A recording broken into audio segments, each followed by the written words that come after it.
Over the last 20 months, we've taken the step of closing a lot of these tax loopholes. And over the next 2 years, we're going to fight to give tax breaks to companies that are actually creating jobs here in the United States of America, to small businesses, to clean energy companies, to American manufacturers, to entrepreneurs who are researching and investing and innovating right here in the United States. That's who we want to help, and that's the choice in this election.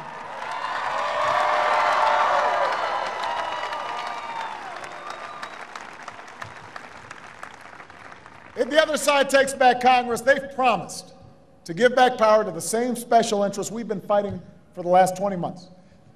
In every state, including right here in Wisconsin, you've got millions of dollars pouring in from special interests. I refuse to let that happen. I refuse to go back to the days when insurance companies could deny you coverage or drop your coverage just because you're sick. Just the other day, I was talking to a woman who did not have health insurance, even though she was working at a school, contracted cancer, was not sure whether she was going to have to use the entire college fund that she'd saved for her kids in order to get treatment. Fortunately, because of the health reform we signed, she now has coverage. But they would want to roll it back. They don't think that makes sense. I refuse to go back to the days when credit card companies can jack up your rates without reason. I refuse to go back to the days where taxpayer-funded Wall Street bailouts end up being necessary. We can't allow the special interests to take the reins again. We've got to keep on fighting. There's too much at stake right now. So Madison, it comes down to this.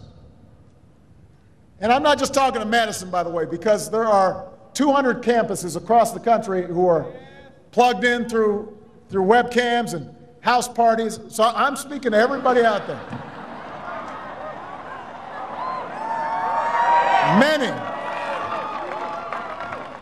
Many of the folks in the other party who are running today are the exact same people who spent the last decade driving our economy into the ditch. So me and Russ Feingold and Tammy Baldwin, we all went down into the ditch. And we put on our boots. And it was muddy down there and dirty and dusty. And we were sweating and we were pushing the car out of the ditch. And every so often we'd look up and see the Republicans standing there. They're just standing there sipping on a Slurpee and waving at us. And we said, well, come on down, help. He said, no, but you should push harder. You're not pushing the right way. But we understood we had to get the car out of the ditch, so we're pushing and we're pushing. Finally, we get it up on level ground. Finally, we get it up on level ground. And look, let's face it, it's a little dented and a little busted, and it needs a tune-up, and fenders all need to be hammered out a little bit, new paint job. But we're finally on level ground. We're moving forward. Suddenly, we get a tap on the shoulder. And we look behind us, and who is it? It's the Republicans. And they're asking for the keys back. And we've got to tell them, you can't have the keys back. You don't know how to drive. You don't know how to drive.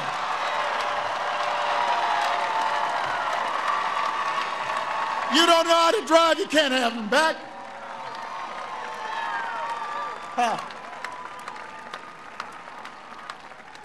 I mean, I hope everybody's noticed when you want to go forward in your car, what do? You put it in D.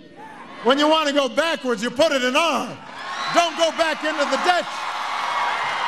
That's not a coincidence.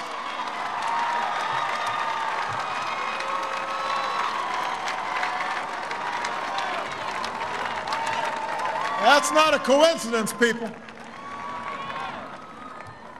So ultimately, whether they get the keys back is up to you. Look, there is no question the other side is excited. They've been pumped up to think that Obama is a socialist and he's this and he is that and he's for big government and he's responsible for all the... Look, they have been fed a lot of information. And there's some well-meaning people out there who are understandably scared of debt and deficits, and they see what's going on. They see jobs being shipped overseas and they're not sure what's happening. And we are in charge. And they're saying, well, why hasn't change happened faster? And so you can persuade them maybe to give the Republicans the keys back if they're not hearing the other side of the argument.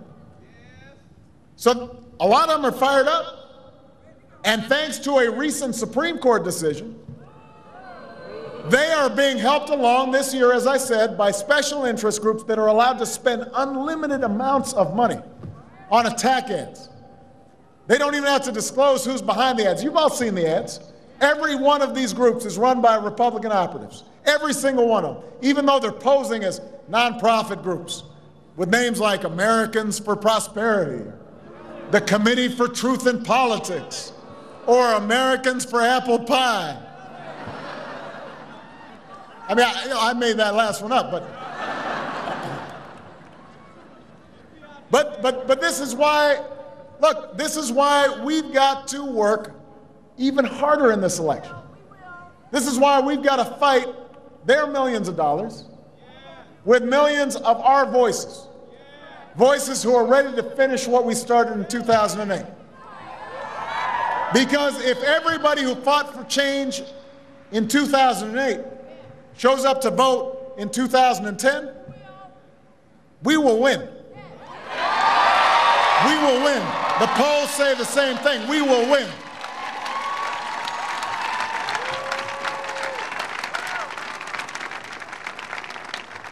So what the other side, you know what the other side is counting on this time around? They're counting on you staying home. They're counting on your silence. They're counting on amnesia. They're betting on your apathy, especially because a lot of you are young folks. So Madison, you've got to prove them wrong. Let's show Washington one more time. Change doesn't come from the top. It doesn't come from millions of dollars of special interest funded attack ads. Change happens from the bottom up. Change happens because of you. Change happens because of you. Change happens because of you.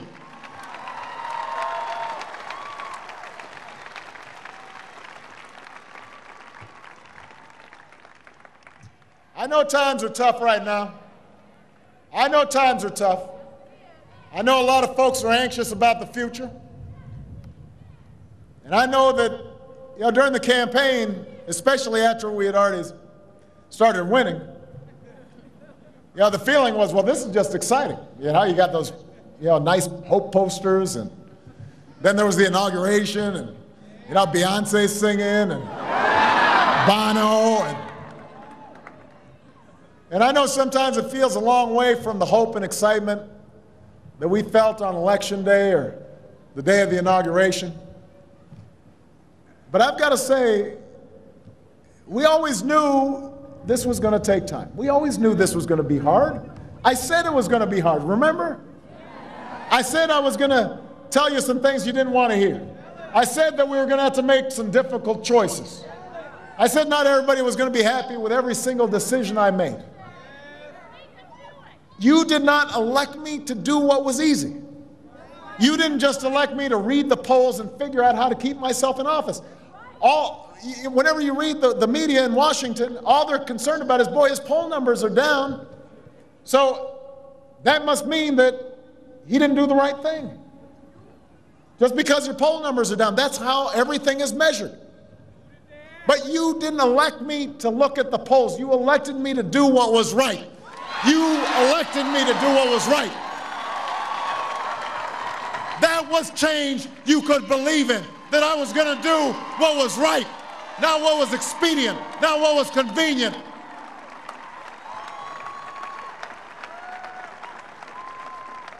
And you got involved. What was different about this campaign was because you believed this was the moment to solve the challenges that the country had ignored for far too long. That involvement can't end with the vote that you cast in 2008. That election was not just about putting me in the White House. It was about building a movement for change that went beyond any one campaign or any one candidate. It was about remembering that in the United States of America, our destiny is not written for us, it is written by us. That is the blessing of this country. The power to shape our future lies in our hands, but only if we're willing to keep working for it and fighting for it and keep believing that change is possible. So, that's what's being tested right now. That's what's being tested. We are being tested here. The question is, are we going to have the courage to keep moving forward, even in the face of difficulty, even in the face of uncertainty?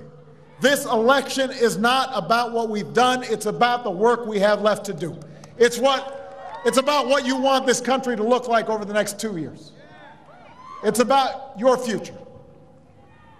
So Madison, get out there and shape it. Get out there and fight for it. I need your help, Madison. We need you to commit to vote. We need you to pledge to vote. We need you to knock on doors. We need you to talk to neighbors. We need you to make phone calls.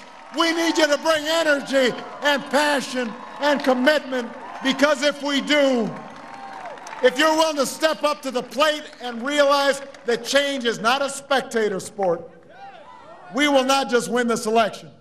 We are going to restore our economy. We are going to rebuild the middle class. We will reclaim the American dream for this generation. Thank you. God bless you.